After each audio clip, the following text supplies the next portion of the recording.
welcome to episode 393 of Retro Encounter, the podcast of many topics for RPG fan. I'm a little bit out of it this morning because I was up very late last night finishing this game. This is part 2 of our Bloodborne episodes. I'm Mike Sollosi. I'm doing this all out of order today, but let's just introduce the panel. It's the same as last week, starting with Aleks Franiczek. Hello. Gio Castillo. Hello. And Zach Wilkerson. Hello. Zach, Gio, Aleks. Bloodborne's great. Can we just open with that? I crammed the last half of this game into the last several days to try and finish it in time for this podcast because I didn't want another Breath of Fire Dragon Quarter on our hands. So I did binge this a little bit, but it was a fun binge because Bloodborne is just awesome. I did get the most basic ending because it was late last night and I wanted to go to sleep, much like the Hunter's exact situation in that moment. But this is a game that I am more certain than any other recent Retro Encounter game that I'm going to be replaying this. Zach, you are the person who in this panel, other than me, who finished it for the first time most recently. Yeah. Did you have that same instinct? Like you beat the game and you're like, oh, I immediately want to do a new game plus, or I immediately want to do a new game to try a different build. Like, did you have either of those thoughts? I mean, I did do that. So like I played through again immediately. Now the real reason I did it was because I was trophy hunting and I wanted to do the chalice dungeons, and there's a immensis, like that brain that you take out. Like you literally have to like go down and get an item from it in order to clear all the chalice dungeons, and so I did it for that reason. But it was also just exciting to go through it and kind of see it again. I don't know, feel like I've mastered the levels because it was my first Souls game and I didn't really understand going into it how much understanding the level design was a huge part of the games, even more so than some of the earlier ones. And so, yeah, I really enjoyed playing it again, even though the reason I played it again wasn't entirely just because I wanted to play it again. I wanted to clear all the content. So yeah. Yeah. At the risk of sounding a little bit like Mr. Miyagi, I'm really the old adage that my best friend and I have with Monster Hunter games fits Souls games to a T. It's master your weapon, master your opponent, master the environment, and I think Souls games in general are games of learning. They are challenging, but but persistence and being careful and paying attention to everything is the key to moving forward. And part of the fun of, again, I've only played 2 Souls games, Demon Souls and Bloodborne, but part of the fun of both of them was discovering new areas, all the hidden stuff in them, like getting used to the timing and spacing of my weapon, and learning the tells and behaviors of specific enemies.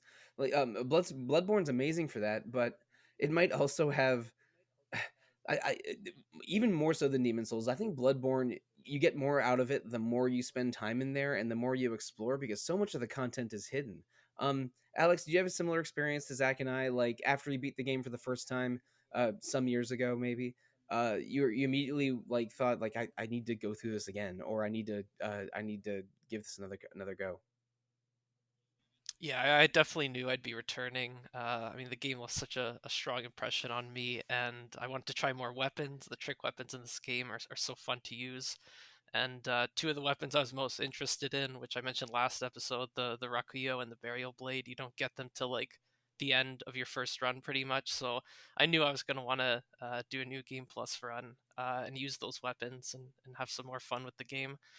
And also discover more NPC quest lines, because that's another way that all these games are so replayable, is that chances are, unless you're consulting a guide throughout your playthrough, that you're not going to be following where exactly to go to follow up with all these different NPC quest lines that you might completely miss during your first playthrough. You might not even like notice an NPC as you walk by them because they're blending with the environment or something. So yeah, the whole lore hunting is a whole other layer to adding to the replay value of these games. So I actually saw both of those regarding the NPC quest lines. I had it both ways. I finished one of them by accident, basically organically found them, sent them. This is Ariana, the sex worker. I found her. I sent her to the chapel. I talked to her the appropriate times, and then I found her rather grisly conclusion. Not long before I finished the game, actually. It's either until the she doesn't her quest doesn't resolve. It's either after Mikolash or after Margot's wet nurse. I'm not sure which.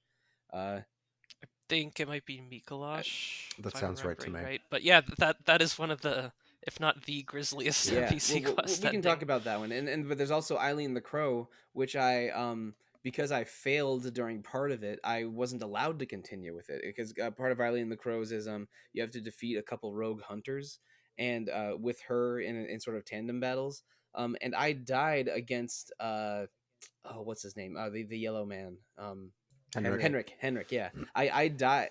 Henrik killed her, so I couldn't continue her Oh quest. no. And then for a while I thought I'd done something wrong and I couldn't find her. But then when I revisited the Henrik, the lamp where Henrik is, I found her dead body and got the hunter badge off of it.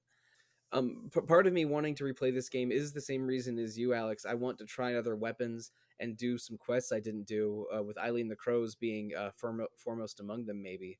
But because I was trying to finish last night, there was a couple things I just skipped completely. Because for a couple areas like Canehurst Castle and the Upper Cathedral Ward, I found them, I explored them quite thoroughly in the case of Canehurst Castle, and quite in a struggle for the Upper Cathedral Ward. Um, and in both cases, I'm like, this is cool. There's definitely good stuff hidden at the end here. I don't think I want to spend a lot of time figuring out these bosses because I would like to sleep tonight. So I think I ended up rolling credits at something like 2 a.m. last night. Please don't tell my parents I did that on a work night. Yeah, I don't live with my folks anymore, but I still care about their opinions, and they would not appreciate me staying up until 2 to finish Bloodborne. Um, They don't understand what it means to be a hunter. yes, I want the plain doll to tell me I'm a good hunter, not a bad hunter. Gio, you mentioned that Bloodborne's one of your favorite games of all time in the previous episode. Uh, do you remember a long time ago when you beat this for the first time and what feelings you had? Like, did you know you wanted to replay it Hmm. immediately or replay it eventually? Yeah, yeah. Actually, the first time I played this game, I kept I did this for the trophies. Like I kept a save right before the ending uh in a hard drive so that I could play the ending 4 times because like there's 4 different ending trophies. And so I got the surrender ending first and then I fought Gehrman and the Moon Presence like many times just to get the all the endings. And so I think by the end I was satisfied, but I think I knew I would come back to it at some point for the DLC. And so that's finally, years later, I'm doing it. I'm doing it, and it feels glorious. Like I just feel affirmed in my decision that this is like the one of the best games I've ever played.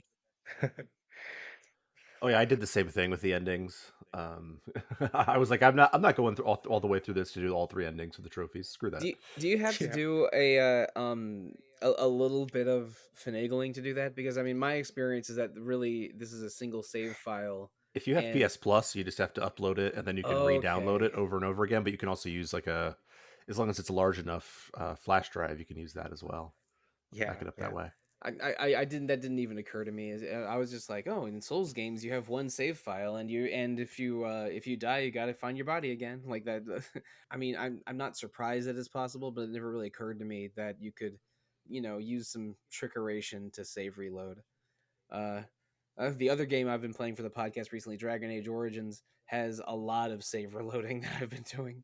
But that's not how I handled Bloodborne. But anyway, all of us have finished the game. I did not engage in any of the DLC, but I did explore. I think most of the areas in the game. And I'm trying to think. I fought most of the bosses at least once. I didn't even touch Chalice dungeons. And listeners, Chalice dungeons are basically semi-randomized dungeons that yield a lot of good loot and a lot of challenging optional bosses. Famously, the hidden final boss is Queen Yarnum at the bottom of Hmm. at the bottom of the rarest chalice or something. But yeah, but I think to reach her, you have to do chalice dungeons upwards of 5 times just to unlock the one that contains her. You have to do, I think, 5 different chalice dungeons because, like, basically the way chalice dungeons work is that they have, like, there are different cups you need, and then there are also different items you need to like blend to create that chalice dungeon, like within the chalice, I guess. And there are some that you can, if you do New Game Plus, like there's one chalice dungeon you can bypass to get there. But you can't get past any of the hardest stuff. Like you still have to do defiled amygdala, defiled fire watchdog, whatever, which they all one shot you basically. Basically, once you get to Yarnum, it's not that like get to her, old Queen Yarnum. She's not too bad. It's some of the bosses leading up to it that are just tuned in a way that I think is absurd and not super fun, but I did it. So yeah. I mean, I did unlock the first chalice, which I think you Hmm. get from beating the Witch of Hemwick, or is it I think it's it's Bloodstarved Bloodstained Beast. Beast, I Got it think. right. Yeah, Witch of Hemwick unlocks Carol runes. That's what it is. yeah. So yeah, I did beat Bloodstarved Beast and get the first chalice, and then I did a little bit of online research as to what chalices were and what they do, and I realized, yeah, I'm not going to touch these at all. And I was only tempted a little bit because it's like a lot of chatter online said, "Oh, the best chalices are the best way to farm bloodstone chunks," and I'm like, "Oh, I do need bloodstone chunks." But They're the best way to get your like whatever the augments for your weapons are. You can get the best ones there, and there's a way you can Mm. like get a code online where someone has created a chalice dungeon, and you can put it in, and you can get like a 27% up fizz up or some crazy thing like that. oh But really, wow, you can't reasonably complete the chalice dungeons until New Game Plus because you're just the, underpowered until then. the best blood gem I found was a physical 18% up, Hmm. and I felt like I had like chosen the correct holy grail in the Last Crusade or something. It I was think that's the best one you can get in like the straight up base game. yeah, So yeah. I think it was either a drop or a found item in Unseen Village Hmm. is Yeah, there's one there. is where There's I got also it. one between all those trancing mushroom-headed nightmares and one of the nightmares as well. It's like literally sitting in between them. So you instead of running past them, which is what I did the first time, you actually have to really kill them to get Oh, it. do you mean the giants that throw rocks at you? Now the winter lanterns that have like these big bulbous sort of heads Oh, okay, yeah. that With like a bunch of Yeah, eyes trace on you. them. They it like was the sing. Cthulhu frenzy guys. Yeah, Oh yeah, okay. yeah, I that's right. did I did deal with those a lot, and then you have to run through a bunch of them to get the only blood rock in the game, Hmm. which I did Also not true. find on my own. That was one I had to. I was near the very end, and I'm like, oh man, I really just want to get my Ludwig's Holy Blade to from +9 to +10. Where's the blood rock? And then I found a guide online. Um, There is mercifully another blood rock you can get in the That's true. DLC. Yes, Oh, I did. I think I also did see mention of that, but also the DLC was not something I was going to do in my short time frame to try and roll credits on this game. But to cap off on that, um, because I know New Game Plus is very challenging, and there was a lot I didn't do in the first run. I think I'm going to start a new game of Bloodborne eventually, maybe even as soon as 2024, because I did not experience everything this game has to offer, but it's so excellent that I think I could get a lot out of just starting a new game and choosing different weapons and a different build. And that would be fun because I used the Hunter Axe and Ludwig's Holy Blade almost the entire game. um, I knew Ludwig's Holy Blade by reputation is considered one of the best beginner weapons. So when I got it and tried it out, I'm like, oh yeah, this is a great beginner weapon, and it sort of became my it replaced the Hunter Axe as my main. those are the two weapons that carried me through both my playthroughs. So yeah, there you go. I like Yeah, them. they carried me through my playthrough, but I think next time it's like, ooh, maybe I'll try the saw blade. That's just the cover weapon, and the way that Gio talked up the Blades of Mercy in the previous episode made me very interested in maybe doing a skill build next time. Yeah, it's try out the whip, and then you can go Yeah. full Castlevania mode. Yeah, I think that I would like to replay this game from scratch instead of New Game Plus, so I can do different decisions and play through the easier version of the game again. Um, and just do the things I missed because I think we alluded to this maybe last week, maybe not. There is so much hidden stuff in Bloodborne. Um, I think I don't remember exactly if it happened offline or if it happened in the episode proper last time, but I mentioned struggling in Old Yarnum, and one of you, I think it was maybe Zach, mentioned, "Oh, Old Yarnum's totally optional." And that blew my mind a little bit. I thought I was on the critical path of the story. But the crazy thing about this game is that the huge amount chunks of the story are optional. There's oh boy, let's see. The entire Hemwick Lane section is optional. The entire Upper Cathedral Yard is optional. The entire gal that where Dark Beast Parl is, that section of the Unseen Village, totally optional. Um, a bunch of stuff that I played as a matter of course because I just thought I was playing the game were in fact optional areas. I spent at least an hour the other day going through Canehurst Castle, which is a little bit convoluted to unlock, and that one basically oh boy, how do I hope this doesn't get into too specific. I did find the secret entrance to Yovska's clinic, or sorry, Yosefka's clinic, um, and I got a Canehurst summons, and I remembered Alfred mentioning Canehurst, so I looked up Canehurst, and they're like, "Oh, secret optional cool area of the game. You need to go to this. You need to go to this place after you beat the Witch of, Hemwick with the Canehurst summons in your hand." So I discovered some of the hidden things in Bloodborne organically, and some things by doing some online research after seeing something or hearing something.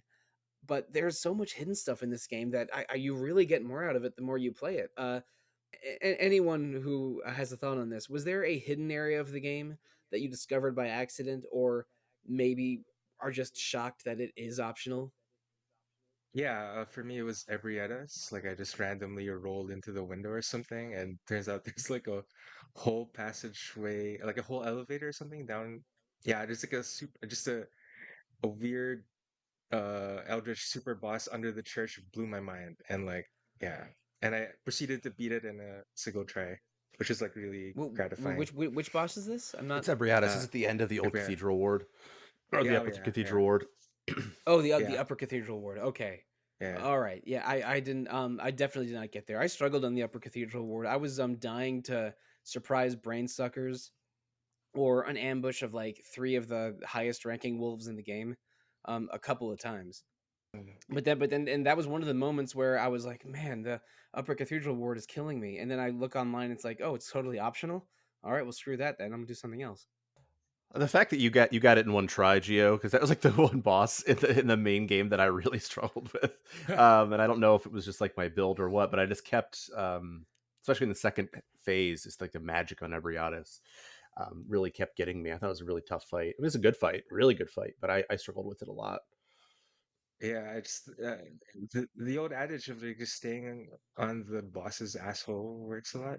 Like you just Yeah, just don't get in front Yeah, of it. yeah. I yeah. think like if you stay between like that fork and the tail, apparently, like it's a good way of doing it. But like I I did not do that. I just kind of kept panicking. And as I've learned after 4 Souls games, like don't panic, get behind the boss and stay in its face is generally Mm. the right move for me. So yeah, Yeah, and I mean, my old Monster Hunter instincts worked for the most part. Just get right up there in their taint, and when you need to heal, escape and find a safe moment to heal. Like those hold very very well in Souls games. I beat the Flame Lurker on my first attempt in Demon Souls because I was like I think I knew that boss by reputation so much that it was one I played it sort of late.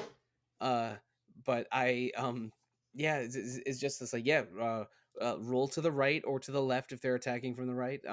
Uh don't heal when you're in the middle of fighting, and stay right up there in their asshole like that's a lot of Souls games have skills and strategies that transfer, but Bloodborne, uh, one thing I appreciate about the bosses in Bloodborne, whoops, the bosses in Bloodborne, are they come in so many shapes and sizes. Like some of them are completely humanoid and maybe only a little bit larger than the player character, and some of them take up entire rooms or are the size of a building.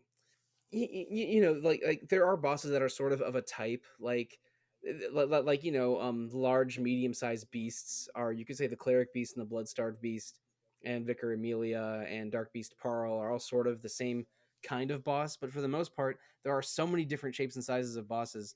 um Does anyone have a particular favorite fight from the game? And we can go into the DLC as well, because I know. I mean, all of you mentioned that the DLC is really crucial to the big picture of Bloodborne. So even though I didn't play it, we can go into DLC if you like. I mean, from the base game, a fight that you didn't get to do, I think Gehrman is just a fabulous fight, and I did it after the DLC, so Gehrman was kind of trivialized. If you can parry at that point, like you can basically just obliterate Gehrman, and I got him first try. Nice. But he is, it's just such an epic setting. It's an epic fight, like and just like sort of seeing him move from that wheelchair to just being this quick hunter. I love the hunter fights in this game in general. Like Yeah. the Yeah. Bloody Crow of Canehurst is, which is something you miss, Sollosi, because it's at the end of the Eileen side quest Right, yeah. sequence. Is like if you get hit there, you're just gonna die. And he uses blood tinge, and it's really cool. And I didn't really know how to parry it. That fight taught me. It wasn't Gascoigne that taught me to parry. It was that fight, because if I didn't parry in that fight, I just couldn't even hit him. And he kept healing. And yeah, I really love the hunter fights. I know that I don't want to steal what I think is the best hunter fight. I'll let someone else talk about that. But yeah, so there's so many. Like of the Soulsborne games I've played, it has the highest quantity of great boss fights if you include the DLC. I think Sekiro has some other really great ones. I think the bosses in Demon Souls and Dark Souls are just not on par. But yeah, anyway, I like a lot of the bosses. This is better boss fights than Demon Souls. I By am a not. huge margin. I'm 0% offended or indignant. Flame about Lurker that. really is the best boss fight in that game, in my opinion, Flame and it Flame basically Lurker, just feels like a Bloodborne fight. Flame Lurker and Old King Absolutely. Alent are cool. Yeah. And I like some of the puzzle fights in Bloodborne, like the Blind King, where you have to like he'll attack you if you walk through the puddles or make noise. But if you stay, because he's blind, if you stay quiet, you can just get right behind him. Like that's a cool idea. But none of the bosses in Demon Souls are as good as the like better half of bosses in Bloodborne. Not even close. And again, No. I have limited points of reference from here because again, no one's played every single video game. But I really got a Devil May Cry vibe from the hunter fights, because in Devil May Cry sometimes you are fighting monsters that take up a whole room, but then sometimes it's just you and Virgil, and Virgil's faster and cooler than you, and you have to just deal with it. And I gotta play those games. yeah, they're amusingly the odd numbered Devil May Cry games are the best ones. So you don't have to play all of them. Just like you could even just get away with playing 3 and 5 and have an amazing time. But fortunately, your Yeah, partner true. is as good a resource on Devil May Cry as I am, Zach. But again, I mean, if I'm comparing good fights in Bloodborne to Virgil fights in Devil May Cry 3 and 5, that's the highest praise from me, I assure you. Alex, do you have a favorite boss fight in the game? Yeah, it's probably the one that Zach alluded to. It's Lady Maria in the DLC. Phenomenal fight. Another another hunter fight that is just so cool. She's like just like a very cool agile hunter with her Rakio blades.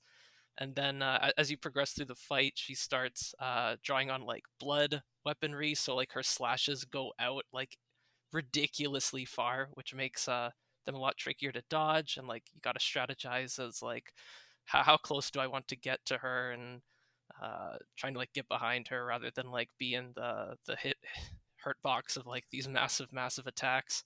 But just like the DLC in general is just like a treasure trove of good boss fights. The boss fight that easily I died to the most in this New Game Plus run is the first boss in the DLC, Ludwig, The who's namesake of just the like, weapon I use the most in the game. yeah, and he uses it too in his second phase, which is just madness because it's a lot bigger It's than it beautiful looks too. when a hunter uses it. Beautiful. Yeah, Great yeah. cutscene. So epic. Oh. But yeah, the sounds of like Ludwig's shrieks just ringing in my ears, I'm still feeling it. And the it's cool that so many bosses in the game, and also so many NPC hunters in the game just use the same equipment that you can use. Like like I think Henrik, the guy that interrupted my quest line with Eileen the Crow, doesn't he just use a hunter pistol and a saw blade? It's like I could be misremembering that, but That and sounds right. and the hunter that you have to fight on the way to Mikolash, uses a threaded cane and then like numbing mist. There are NPC hunters like that one that are like mid bosses scattered throughout the game, some optional, some basically required. But they just use the same tools you do. Like I'm not sure if this is true, but you probably see most of the weapons that you use that you can unlock in the game represented in NPC fights. And I think I'm not sure if we mentioned this offline or in the previous episode, but Alex, you mentioned that the burial blade was one of the weapons that you were intending to use, and that's Gehrman's weapon. So you can't really use it until you get one of the endings and get the and unlock it from after the or unlock it after the Gehrman fight, and that's just cool. And because the weapons in Bloodborne are so cool, that's another motivation for me to play the game again. It's like, yeah, man, I want to try that burial blade. In the ending I got, um, in a rather beautifully shot scene, Gehrman executes you, but then you wake up and you're free of the hunter's dream and free of the blood curse. uh but it was awesome when he raised his giant scythe above you, and then you hear like the dramatic uh a rather juicy strike sound. uh I mean, that's living through your Reaper FF14 fantasies if you use the burial blade.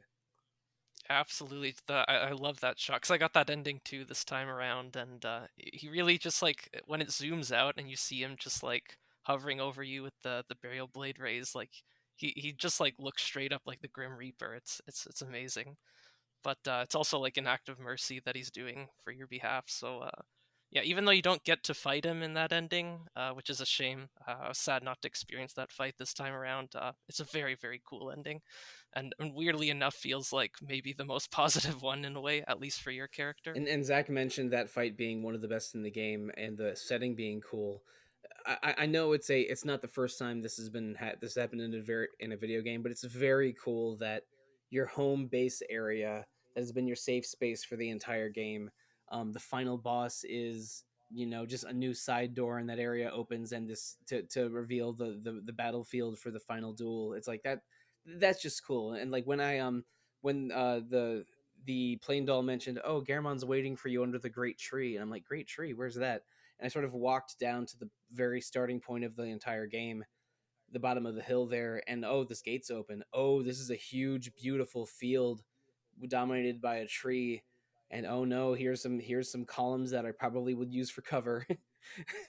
And it's a really beautiful battlefield. I'm a little disappointed I didn't even attempt the Garamond fight, but in my defense, it was 2 a.m. and I felt like, again, like my hunter in the game, it was just time to go to sleep. And I should mention, one of my favorite fights in the game was basically my final boss. Marigo's wet nurse is a one of the old one slash cosmic horror. Are they great ones or old ones? It's uh, yeah, Great ones, and they got the right, old great blood, ones who so I have think that's old the blood. mix up Right, there. right. That's it. And I'm also playing Dragon Age Origins right now, and there's an old gods are a thing in that game, so I might have been conflating the two. But Margot's wet nurse is a great one. She has many arms and many swords. Uh, I remarkably did beat her first try, even though I was near death a couple times. But I think that her movements are so graceful that like it's the coolest sword swinging in the game when she like Hmm. has four limbs swipe at you at once, and then she clones herself, and one will attack, and then the clone will do the same attack from a different angle out of the Hmm. shadows. It was very stressful but very awesome. Probably my favorite fight in the game, even though maybe that's extreme recency bias showing up You've here. got like that crib right there too, and Yeah, and the like baby crying yeah, is like And the is music. and the music yeah. is super cool. Well, or lack of music, because I think for they really it's mostly silence in that fight. Well, it's like kind of like a music box type Mhm. tune, like as if you'd like be playing it to a baby. So it just adds like a lot more atmosphere to that Yeah, I fight, think I if you're find. far away from her, there's no music, but if you get near her, you can hear the music playing because the baby's crib is being protected by Yeah. the wet nurse. It's just fascinating too because like the first time I played it, like that fight, I was just like, why is there this baby thing here? I don't understand what's going on. But like after the second time I played it through it, I like read like, there's like this basically novel called, I think it's Pale Blood or something, that like is like a 200-page thing about the lore, and just like realizing that this is like a great encapsulation of the fact that these old ones really are just trying to reproduce. That is what's happening. And like that is what has created every problem that exists here. And I think it adds a layer of like, you understand why Garamond is like saying like, I will let you out of here because you have done so much as a hunter to try to deal with this problem that we have as hunters, and kind of knowing the lore of Garamond and how involved he has been and all that stuff is great too. Let's get into lore a little bit. We don't need to go super deep into this because there are YouTube series and entire podcasts just dedicated to the nuances and specificities of the lore in Soulsborne Ring games. There's so much hidden lore, and the lore is extremely cool when you're presented with all of it or large parts of it. That we're only going to scratch the surface here. But the first thing I want to say is, guys, it's right there in the title. They're trying to get things born. Children of old ones is a recurring theme. To unlock the best ending, that means that you have to find our umbilical cords, which I think are uh basically remnants of failed birthings of old gods. I mentioned the Ariana side quest that happened. I think what happened is Ariana's a sex worker. She's actually one of the kindest characters in the game. Um I you can choose to send her to the clinic or the church, and I chose her to send her to the church. But because the Odeon Chapel, like Odeon is an old one, but he's like an invisible presence style old one. I think by having her just stay in the church, she unwittingly became pregnant by Odeon, and then gives birth to a child at the end of the game. But she runs over into the sewer area behind Odeon Chapel to do it. But the baby comes out as a twisted horror with like tentacles and stuff, because that's just what old ones are. And she's just sitting there weeping and laughing in horror. And you put her and the baby out of their misery, and collect one of the umbilical cords. And this is a little bit grotesque, but you unlock the final ending by eating 3 umbilical cords and then fighting Garamond, and then which unlocks the second boss after him. And I only know that from reading about it and not because of anything. I found one umbilical cord much earlier in Yosefska's clinic. And I'm like, umbilical cord, what do you do with this? And then I looked it up. It's like, oh man, okay, these umbilical cords are weirdly important. But I think a lot of the lore is many years ago, researchers at is it Bryn House? Oh my god, Bergenworth. I'm Bergenworth. sorry. Yeah, I'm gonna get every single name wrong in this episode, and I apologize. Researchers at Bergenworth discovered old ones, which are either cosmic beings or extra dimensional beings or dream beings, some combination of those. And in Bergenworth, they wanted to study them, and sort of the earliest experiments on old ones and their blood were performed. And then the Healing Church sprung after that as a group of people worshiping the old ones and their blood. But from blood experiments, you have people turning into beasts or people turning into horrors.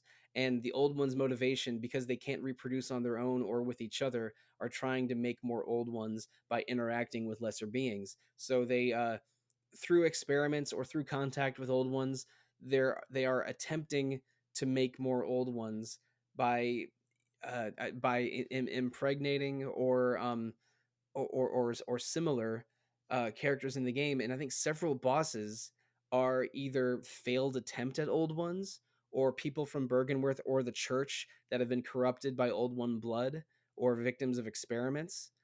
Again, I think the entire church began around worshiping old ones and then treating themselves with old ones' blood, which turned a lot of them, like Vicar Amelia, into beasts. Because Vicar Amelia is like, she's praying at the church, and then she has a horrific transformation into a giant werewolf as you approach her, and it's like she's just a devout member of the Healing Church who had taken old one's blood. But then it was starting to, like, it was, I think the beast within her was starting to come out, so she was trying to use prayer and meditation to hold it back, but you can't hold back anymore the moment that you meet her. And but there's and I'm far oversimplifying it, but and I think that characters like the boss, the One Reborn, I feel like that's probably a failed birthing attempt at an old one. I And think that so, it actually is an Yeah. old one, oh, if it I'm not is an old mistaken. one. Yeah. All right, well, man, like that's boy, most of the other old ones are more impressive. Let's just say. Yeah, I indeed. I truly felt that I thought the one reborn really was a failed birthing of an old one, It but was a failed boss design because it was too easy, but yeah. but yeah, I think the one reborn might have the greatest disparity of how challenging their zone is and how easy the boss is. Yeah. Because I really did struggle in Unseen It, Village it for a felt like a while. Demon Souls boss on that front to me. Yeah, that is the vibe of Demon Souls. The zones are much harder than the bosses once you're comfortable in the game. But so throughout the game you're fighting cosmic horror old ones and corrupted church monsters and experimental monsters that have their roots in Bergenworth and hunters that have been driven mad by blood treatment. And I think you enter this in a way to try to use old blood as a cure for a plague, because early on, like one of the first NPCs in the game mentions that the rumors of the blood in Yarnum as a cure-all are what draw many hunters to Yarnum. Um, but some people are there to protect themselves or exterminate beasts or get to the bottom of what's going on in the church or Bergenworth. But then you stumble onto all this old one stuff, which is like this game really takes a turn from gothic horror to Cthulhu like cosmic horror, while still but it's almost like they want the werewolves of traditional horror and the aliens of cosmic horror, and they sort of all wrap it into one.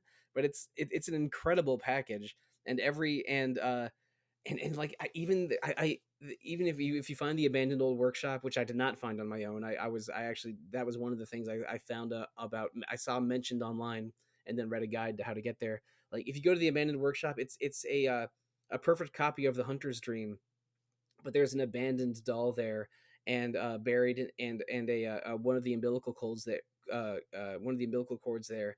And just by reading a little bit about that umbilical cord, because there's an in-game description for every big major item, I think that like I think that Germon built that doll and eventually the plain doll in the Hunter's Dream in the likeness of the woman he loved. Yeah, But Maria. yeah, Maria. But then she either died or had a failed birthing of an old one, and was either turned into a monster or driven mad. Uh, I, it's, I'm not it, sure about that part. I mean, because like she splits from the hunters because they are doing experiments in the fishing village, which is an area in the DLC. And I don't think it's ever clear that I'm not sure about the umbilical cord. I guess maybe someone else can enlighten me on that part. But we end up taking her out, but I think that she split off. I don't know. I could be wrong about some of that. I'm a little fuzzy on some of it. we're not going to really go that Yeah. deep, because again there are other podcasts and some rather famous video series that go extremely deep on this lore, but we're not going to get near there. But there's a lot of hidden lore that you can figure out through careful observation or reading item descriptions, but also you can kind of just go head empty, shoot gun slash sword, and play through an amazing video game without experiencing a lot of the lore, because so much of this game is hidden. It blows my mind. Yeah, I mean, it's just like it's the way it's meant to be played, I think, and encourages the multiple playthroughs. Or that first run, you are just kind of going in blind, feeling your way through things, focusing mostly on like how I get past the action portions of this game, and then obviously the big reveal happens after Rom. Blood Moon comes up, Cthulhu beings start appearing everywhere, and I think you're just kind of meant to vibe with it, kind of just enjoy the aesthetics of the game and the weirdness of it all, and part that confusion is like part of the narrative experience. And then you watch some lore videos, you come back in for your new game plus run, and you try to make sense of everything from there. So yeah, it's just like another way that the new game plus mechanic is Yeah. built also into like kind of the narrative experience of these games And one too. thing we didn't actually talk about in the last episode, but it's not like a super major game mechanic, is insight. Yeah. And it's The shocking second currency of the game. right. And Mikolash is basically Rom is the one. It takes on too much insight. Essentially, is how I think is the way it is. Like Rom takes on so much, that's why they become the eyes. And it's literally like one half of the church was trying to get insight, and one half of the church is trying to get blood. But that's not really important. The thing that I think is fascinating though is that if you have too much insight in this game early on, It can make some bosses more challenging, but also it can start allowing you to see some of the cosmic horror and hear some of the cosmic horror before you even defeat Rom, which I think is a really cool mechanic. I didn't get that at all my first time through, but I was kind of aware of it my second time, and I was like, all right, I'm going to build up some insight so I can see some of this stuff, and I thought it was really cool. Yeah, amygdala monsters are only visible to you if you have insight above a certain level. But I think maybe some of them appear automatically after the Ram blood fight because the blood moon appears. And insight, you can use it as a currency. I mean, you can, it costs one insight to summon another hunter into your game. Whether it's NPC if you're playing online, or another player if you are playing online. But also there's an insight shop at the work at the Hunter's Dream that I didn't even discover until I was more than halfway through the game, because it's a little bit is a little bit hidden from view. And that's where you get like Gascoigne's set and Henrik's set and stuff if you have those badges. Importantly, you can also get blood chunks and blood rocks for quite a Oh, bit of blood insight, rocks but it too? was basically 60 Yep. insight I, for Oh, I blood wow. burned rock, 60 which in my is New Game Plus run to get another Blood Rock. Yeah. I might have been able to same. I think I finished the game with like right around 60. It was either 60 or in the 50s. So wow, I guess like I didn't have to go out off the beaten path to get my one blood rock, but whatever. I still got the Ludwig's Holy Blade plus 10, so I'm not going to complain. Um, Yeah, that just means you'll be able to get more plus yeah. 10s Oh. on Oh, further trust runs. me. As someone who has played over 1,000 hours of Monster Hunter, I understand the appeal of upgrading a weapon all the way to the end of the tree. That is a major motivation for me playing Souls games. Like, oh, I want more weapons and I want to upgrade them all the way to the end. Like, again, I have extremely fond memories of my Blessed Mirdan Hammer plus 5 and Dragon Knight Sword plus 5 in Demon Souls. That's wild that there is parts of the game hidden by a secret currency that you slowly accrue, because I think you from items like like Madman's Wisdom and stuff, you get one insight, but every time you encounter a boss for the first time, you get like plus 1 or 2 insight, and then after you beat a boss for the first time, you get another plus 1 or 2 insight. So it's a currency that is much lower in scale and harder to spend than blood, or blood echoes. But it's a very cool concept. This game is just full of high concept and high execution. That again, now just talking about it, I'm thinking of how I would approach a second playthrough. It's Saw Blade and Blades of Mercy. It's Um, worth noting you can kind of lose insight pretty easily. Like if you get hurt by the brain suckers and then they oh, do you lose one suck up insight your from those insight. guys? Yeah, Multiple. Oh multiple. Like I no. think I've lost like 15 insight to those guys. They're hard to kill, Oh, but it's Same. skill weapons, I think. So yeah, you probably I got to get a visceral hit, because I think viscerals and backstabs scale with skill.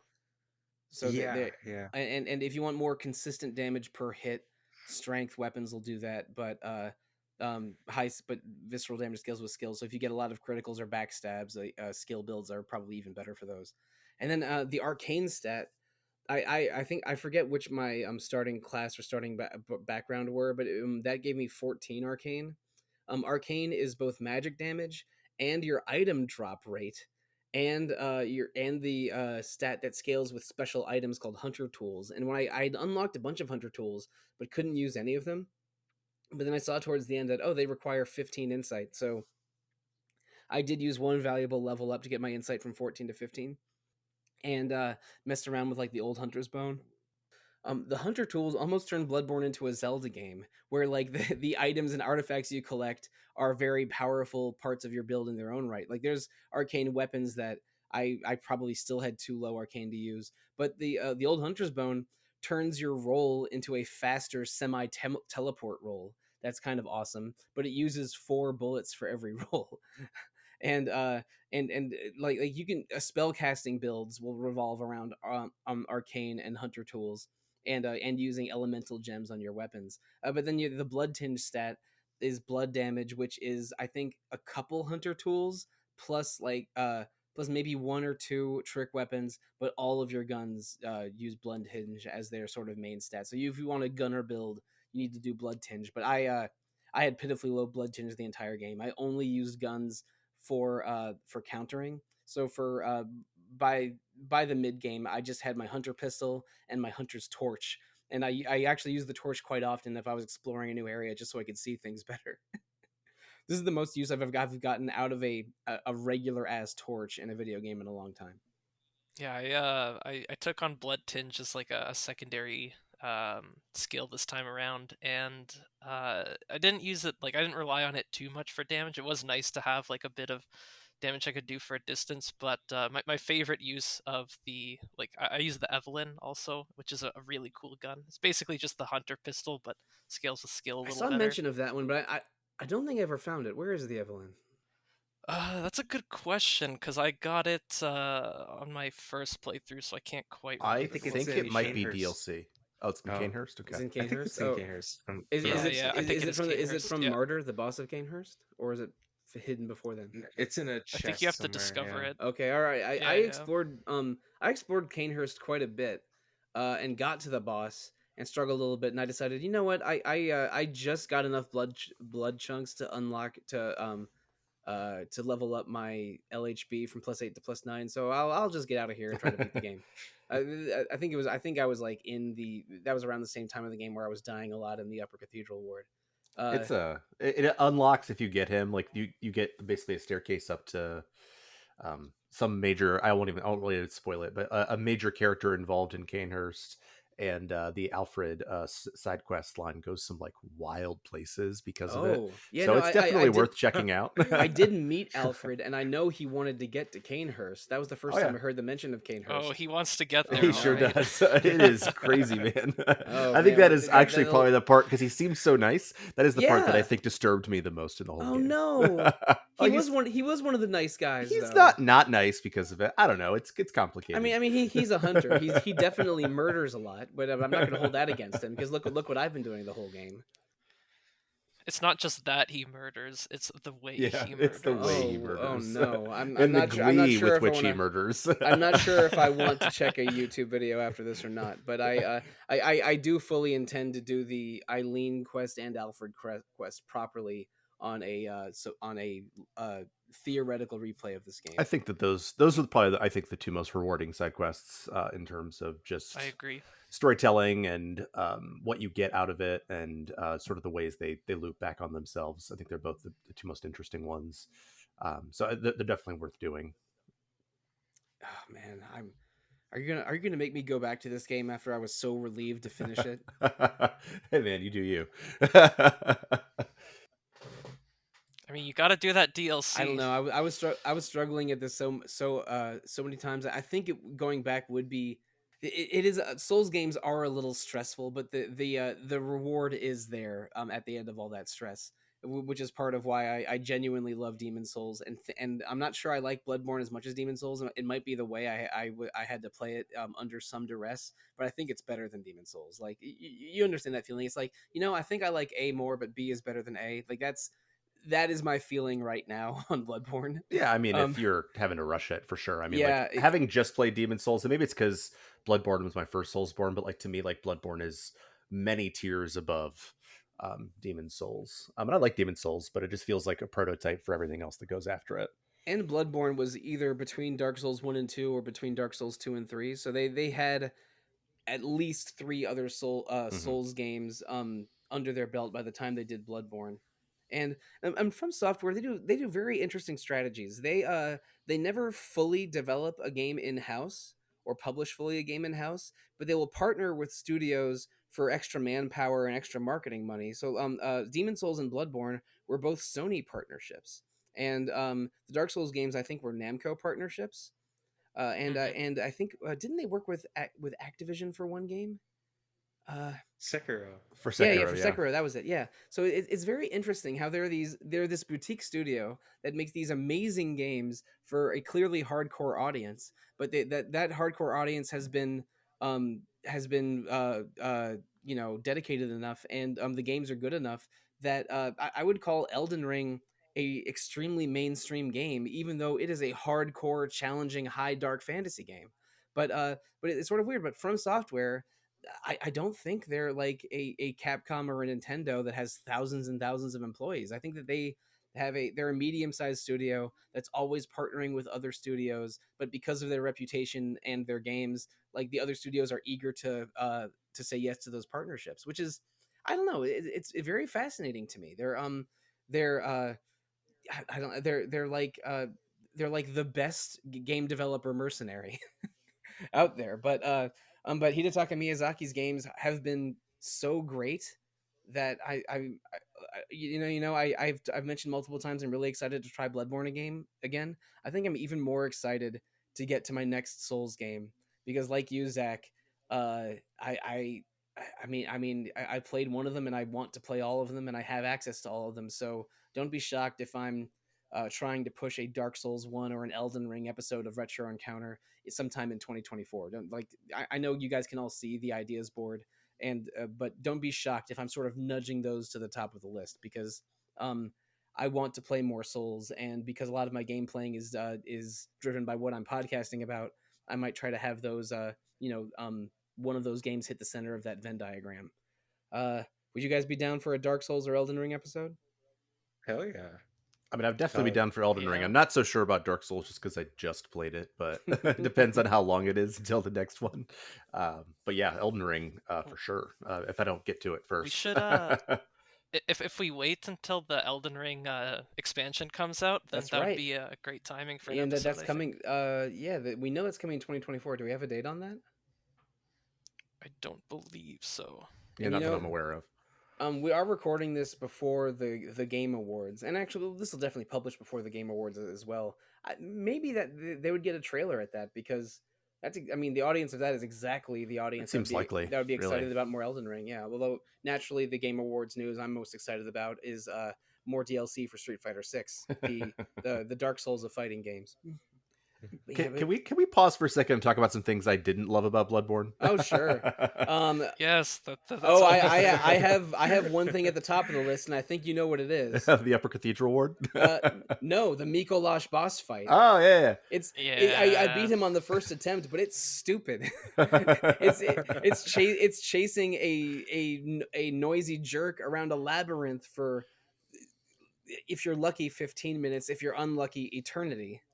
You know, the thing I do actually kind of like about that fight, and I'll talk about my experience with it in a second, is like you actually get some lore from it, and especially if I heard it 15 times on New Game Plus. Like, what do you mean by vacuous? Like, Ram doesn't seem vacuous to me. Like, I just feel like it's on like a replay in my head, almost to where it's been memed. But yeah, Mikolash was frustrating. The first time through, I think I got it in the first try, but on New Game Plus, which I thought New Game Plus, while harder in some ways, was mostly easier for me, except for that fight because he freaking one shots you the minute he called Gonzi, you're dead. I had 50 vitality and I died. I was like, okay, let's try some arcane resist. Nope, I died. Oh really? And infuriating. I use the Hunter armor most of the game, which has low arcane resist. It's actually average or above average in basically everything except for arcane resist. So his arcane bomb thing did deal a lot of damage to me, but I was always able to retreat and heal. Yeah. And I did kill him first try. But some of the retuning in New Game Plus, I think, is occasionally a little odd.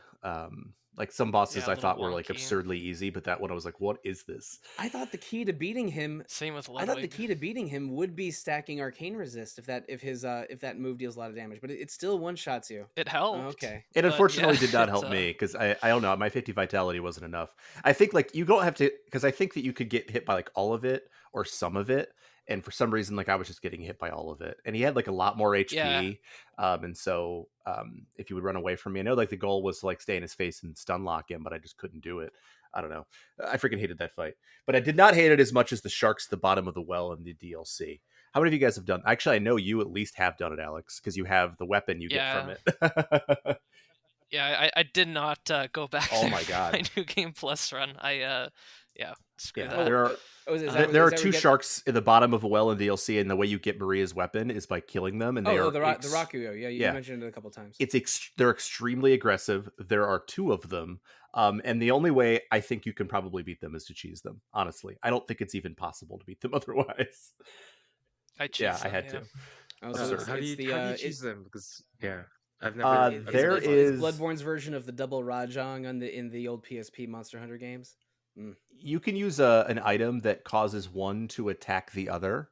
So basically, like one will get in there when you get it to half health, the other one will drop down, and basically, like as soon as the other one drops down, whatever that bone is called, if you walk up to the shark that is at half health, you hit him with it. Which you still have to be careful with. It still took me like 15 tries.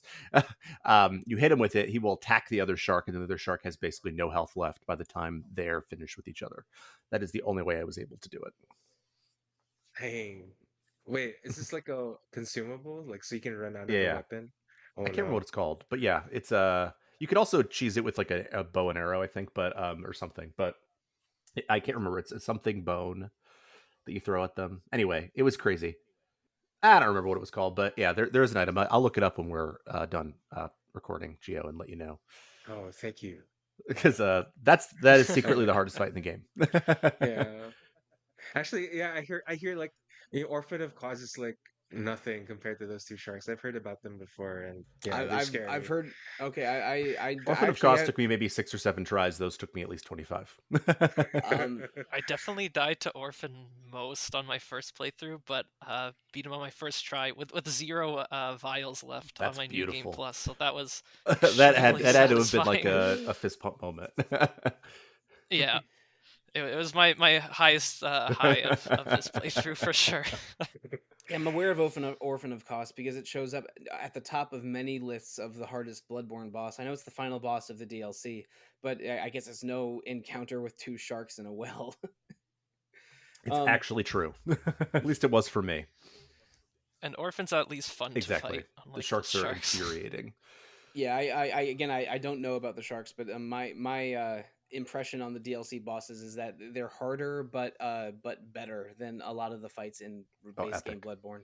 Yeah. But but yeah, Yeah, again, I mean that's what a Souls game is, isn't it? Just a lot of hidden lore and hidden depth and hidden content in a game that's big and challenging, but super rewarding. And that's why they've become so popular in the throughout the 2010s. And again maybe culminating in Elden Ring like achieving true blockbuster status as a video game, which in while previous Soulsborne games had like I would say had tremendous reputations, but were not blockbusters in the way that or mainstream in the way that Elden Ring was. But but it's such a good formula, and I mean, have they released a single dud since Demon Souls? some people say Dark Souls 2, but I really I disagree. I disagree think that too. game is has a Yeah, lot most going people. on. That's really My view interesting. of Dark Souls 2 is that it's unforgiving, and a lot of the ideas from Dark Souls 2 maybe didn't have the best execution, but then showed up in either Dark Souls 3 or Elden Ring, and were sort of better versions of themselves. Is that fair? Yeah, there's actually quite a bit of Dark Souls 2 in Right. Elden Ring. I think, yeah, Yeah, Hmm. I think like one of Miyazaki's co-directors worked on both Dark Souls 2 and Elden Ring. So some fan chatter I've seen online attributes the Dark Souls 2 stuff in Elden Ring to him, but I don't even have his name in front of me. I'm sorry. Uh, but yeah, I think Miyazaki was not the project lead on Dark Souls 2, but no, it was like a B yeah, team but then because he was working on Bloodborne at right, the yeah, same because time. again, those games came out about a year apart from each other. But then that the director of that B team also worked on Elden Ring, so people sort of that's the I think the thread that people have drawn between those. I don't know how true it is necessarily, but that's at least interesting.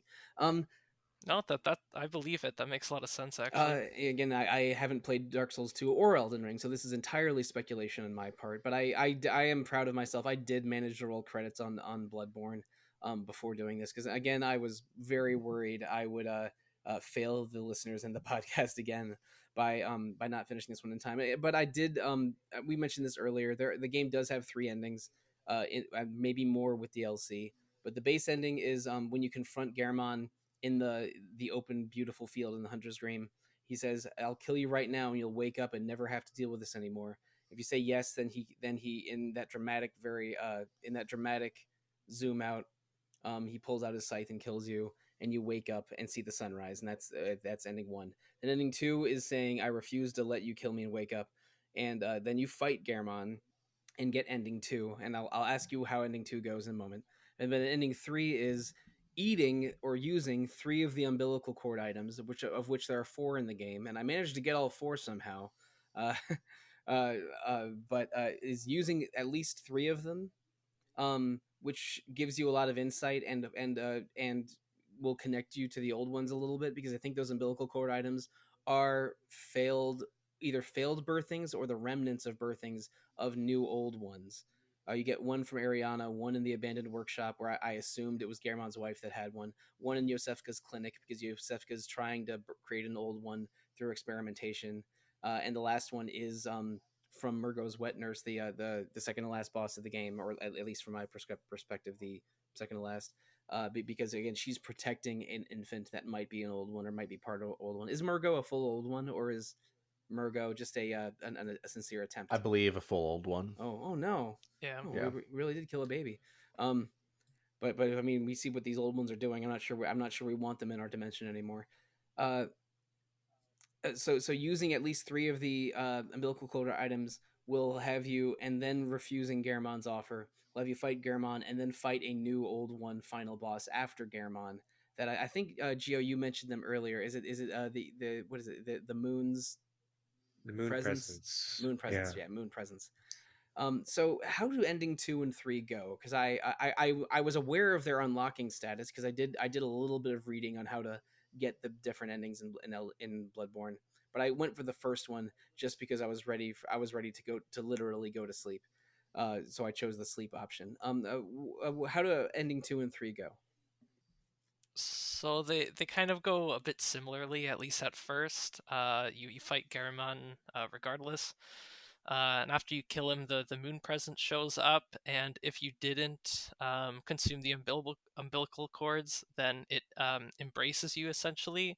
And from what I understand, like it's implied that it like basically imparts its will on you the same way it imparted its will on Garamon, and then that you basically become the new Yes. Garamon, the new watcher of the hunter's dream, and the new Mhm. like guide for hunters to make this thing continue, because that seems to be what the moon presence desires, which seems to imply that it's different from the other old ones, like it has a different That's weird motivation. because I thought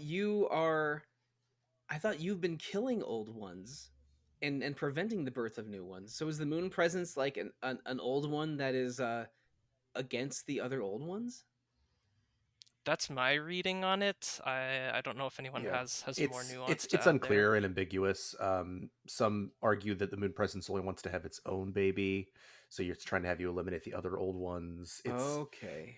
it's ambiguous. The moon presence is the one that created the hunter's dream that allows hunters to keep dying and reviving to fight old ones and fight Yeah. the the everything going on, the horrors of Yarnum, as it were. Yeah, and some people Yeah, argue that keeping they're the actually the cycle going. ones who give the animation to the doll itself as well. Um, there's a lot of ambiguity, but I think at the end of the day, like you basically just become like the new Garamond, is what Man, we know for sure. this is just a storytelling trope, but I've played so many video games the last 5 or 6 years where the goal is to break a cycle of suffering. Whether it's your Near Automatas or your Yeah, Tales of Arises or forgive me if this is incorrect, Zach, or Xenoblade Chronicles 3 is like that a little bit. totally. Trying to break a cycle of suffering is a recurring video game and storytelling thing that but you know what, I'm not sick of it. Give me more cycles to break, even if they are just bicycles in a Yakuza game. I think it's like a Miyazaki thing in general, but like the thing I like is that you never win. Not really in any of No, these games. these games are suffering. They're like every single one that I'm aware of is you are going through a broken world or a ruined world or a world just full of death and darkness. Um, and the outcomes are rarely, if ever, positive. I'm not. I mean, is there ever a happy ending in one of these? Because it's not true The of happiest Demon one I Soul. can think of is literally the one that you got in this game. Yeah. Honestly, Sekiro is very similar as well. Yeah, so the third ending, it's not the happy one. At least it didn't feel like it to me. No. So it's basically proceeds similarly to the second one. Moon Presence shows up after Garamon embraces you, but this time because you consumed the umbilical cords, you manage to push it away and not be entranced by its will. So then you have to fight it, and then basically after the fight, the doll shows up, and you're just like this little squid thing. squirming around on the ground, and oh, she picks you up. you turned into an old one. Yeah, so you become like a new old one, and then like I think the trophy description for that is like called like ascension, like that you manage to like become the next evolution of humanity, even though you're just like this disturbing, writhing squid thing. I mean, there's a lot of squid and squid imagery and tentacles in this game, but it's not. I mean, you're not ordering calamari at a restaurant. Oh God, you're gonna make me. You've Oh. ruined calamari for me. I literally have a reservation to take my girlfriend to a Japanese restaurant in a couple of days. So maybe it's time to end the episode if I'm talking about my favorite my favorite restaurant appetizers. But Zach, Alex, Gio, thank you so much for guiding me through my first run of Bloodborne almost as well as the Plain Doll did. Does every Soul game have a a serene woman that guides you through the game in a safe place? Or is it just Maiden in Black and Plain Yes. Doll? Yeah, I Yeah, mean Sekiro does. I'm not really sure that Dark Souls 1 does. I don't think so, Okay. actually. But There's Sekiro kind of does. I guess Dark Souls 1 would be the most of an exception, although the silent woman at Firelink would be Yeah. the closest thing, I Yeah. suppose. I always think of that line that Garamond has near the beginning of the game that always makes me feel a little weird, where he's just like, you can use like Oh everything God, around yes. here in the workshop. Then he's like, even the doll. Well, yeah, it's like should his it former please student you?" who he was in love with. Yeah, it's all creepy. Yeah. Oh man. Also, while I was just doing some more lore digging at the end of this playthrough, like in one of the Vati videos, he points out how like the lanterns, what are they called? Winter lanterns. They wear the same garb as the doll, which implies that they might be connected somehow, which is kind of interesting and weird to think about. Oh man. Oh God. Okay, there is a real danger that before I play this game again, I watch a lot of lore videos on Bloodborne because I know that every Souls game has multiple series of videos trying to break down the lore, but we're not going to do that for this episode. We were just wanted to chronicle our trials and tribulations through a single playthrough of Bloodborne and also celebrate it a little bit because again, I cannot say this enough. Even if I was deliberately skipping content and talking about my own struggle in a slightly disparaging way, this is excellent. This is the best game I've played for Retro Encounter in at least a few years. I'm trying to think what was last one. Last year, my favorite Retro Encounter game was probably Mass Effect 2. So I guess maybe November is just a lucky month for Retro Encounter. Um, uh, I loved this game and I want to replay it soon, maybe even in 2024. But I'm more likely to try more Souls games first, just because they're in my backlog. And if I can even cross one thing off of my backlog nowadays, I'll call it a win. But I also think I need to go back to something cozier. So there's probably going to be a lot of Dave the Diver in the next few weeks for me. But listeners, thank you so much for joining us on this journey through Bloodborne and Souls games in general, and our own meditations on difficulty and game design in general. Bloodborne's great. I strongly recommend it to anyone that has a PS4 to enjoy it. And I joined the chorus of porting this to more consoles because this game's only available on PS4, which means it's also available on PS5. But that's a little strange because I think Bloodborne PC would do some real numbers. Just just because of this game's reputation and how PC sales will make. Like PC availability makes game sales explode. 60 FPS. We need 60 FPS Yeah, Bloodborne. that would 60 Oh, FPS would is be this locked at nice. 30 or 45? Oh, it's at 30, 30, yeah. yeah. Oh man. Although Miyazaki once said that he intends his games to be played at 30 FPS. I'm not sure what that means, but I don't know about that. Maybe if the movements are a little too real, it can be disorienting. I mean, I'm not the biggest like video quality obsessive, but I can tell when something's at 60 versus 30. But if I'm playing 30, I'm mostly fine with it. It's again maybe I'm just not my PC is not powerful enough to really unlock a lot of games. But I'm glad that I did make a sincere attempt at Bloodborne and get an ending, even if it was the worst one. But yeah, that just means more stuff to do on my second run. But speaking of second runs, I am in my I think fourth or fifth playthrough of Dragon Age Oranges/Origins. We're doing 2 episodes on those next month. I think they're coming right after these episodes. Because we have some other stuff planned in December, which includes an episode on Lunar the Silver Star that, Zach, I think you're in the middle of planning right now. Is that right? That's correct. Yes. All right.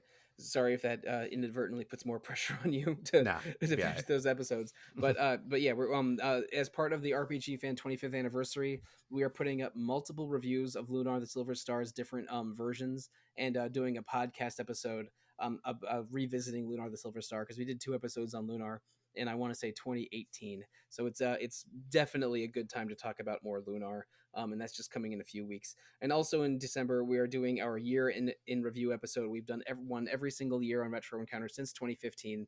So 2023 will not be an exception. Expect a lot of positive words from me about Octopath Traveler 2, Final Fantasy 16, and Dave the Diver, my 3 co-games of the year. But if you want to reach out to us to talk about Dragon Age Oranges or Bloodborne or Dave the Diver or Lunar or anything else, the best way to reach out is to email retro@rpgfan.com. RPG Fan also has presences on Facebook, moon presences on Facebook, Twitter, Instagram, Discord, YouTube, Twitch, I think Threads. Not Blue Sky yet, but we're working on it. There's a lot of ways to interact with RPG Fan, so do so in whichever way you prefer. RPG Fan also has an apparel store at rpgfan.com/shop, where you can buy RPG Fan apparel, coffee mugs, phone cases, a whole bunch of other things emblazoned with the RPG Fan Emerald Shield, with a couple limited edition 25th anniversary shirts and other items. I did get a 25th anniversary t-shirt. It arrived a week or 2 ago at my place. It looks great. You should get one. That's you, the panelists, and also you, the listener. But listeners, there's also 2 other fine podcasts hosted by RPG Fan. There's Random Encounter every 2 weeks about randomness and what games they're playing, and Rhythm Encounter every other 2 weeks about RPG music. If you want to review Retro, Random, or Rhythm Encounter, you can do so on Apple Podcasts, Google Play, Spotify, however you listen to podcasts. Please give us feedback at your own leisure, especially if it's 5 out of 5 stars. But if you want to leave us 5-star reviews as people and not as a podcast panelist, how can you reach us individually? Let's share it with them, starting with you, Gio. Yeah, you can find me on Discord. I go by Gio on Discord, and you can also email me at gio@rpgfan.com. Oh, also, and I can vouch for the shirts, the 25th anniversary shirts. They're really nifty. I have one. Really good. Total agreement. Now, Alex, how can listeners find you? You can just email me at alexfraniczek@gmail.com. Now, Zach. You can email me, zachw@rpgfan.com, or you can find me on our Discord as ZachW. And listeners, you can find me probably most easily on Twitter. I'm at The Real Monsoon. And on Blue Sky, I am evokerfordogs.bsky.social. And I'm also Evoker for Dogs on Instagram and Monsoon Mike on Discord. I have too many names. I need to eliminate at least one of those 4, and I'm leaning Twitter. But listeners, if you want to eliminate Twitter or some hunters or some old ones, thank you. Good night. Good luck. And may you find your worth in the waking world.